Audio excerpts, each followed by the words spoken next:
નમસ્કાર મિત્રો, સ્વાગત છે આપ સૌનું અમારી યુટ્યુબ ચેનલમાં. તો મિત્રો, હાલ ટુડે વેધર અપડેટની વાત કરીએ તો ભારે પવન સાથે વરસાદની આગાહી તેમજ આગામી 72 કલાકની આપણે વાત કરીએ તો ભારે આંધી વીજળી અને અમુક અંશે ભારે વરસાદ ભારે પવન સાથે વરસાદની ચેતવણી તેમજ હવામાન વિભાગની સૌથી મોટી આગાહી. તો મિત્રો, વિડીયો ગમે તો વિડીયોને લાઇક કરો, શેર કરો, કોમેન્ટ કરો અને ચેનલમાં નવા હોય તો ચેનલને સબસ્ક્રાઇબ પણ જરૂર કરો. મિત્રો, હાલની આપણે વાત કરીએ તો માર્ચના અંત સુધીની અંદર આપણે વાત કરીએ તો ગરમીનો પારો ધીમે ધીમે ઓછો જોવા મળશે અને આ ઓછો જવાનું એકમાત્ર કારણ કહી શકાય કમોસમી વરસાદ.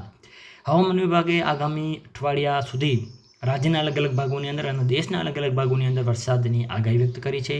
આગામી 24 કલાકની આપણે વાત કરીએ તો હવામાન વિભાગની સૌથી મોટી આગાહી અનુસાર દક્ષિણ ભારતના 1 કે 2 રાજ્યોની અંદર ચક્રવાતી પરિભ્રમણ જોવા મળશે, એટલે કે સિસ્ટમો જોવા મળશે.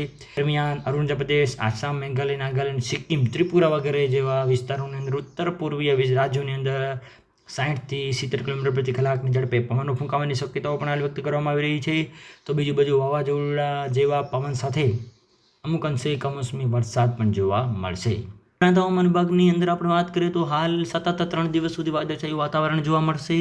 તેમજ 26 તારીખથી લઈને નવા પશ્ચિમી વિક્ષોભના સક્રિય થવાથી આગાહી હાલ વ્યક્ત કરવામાં આવી રહી છે કમોસમી વરસાદની.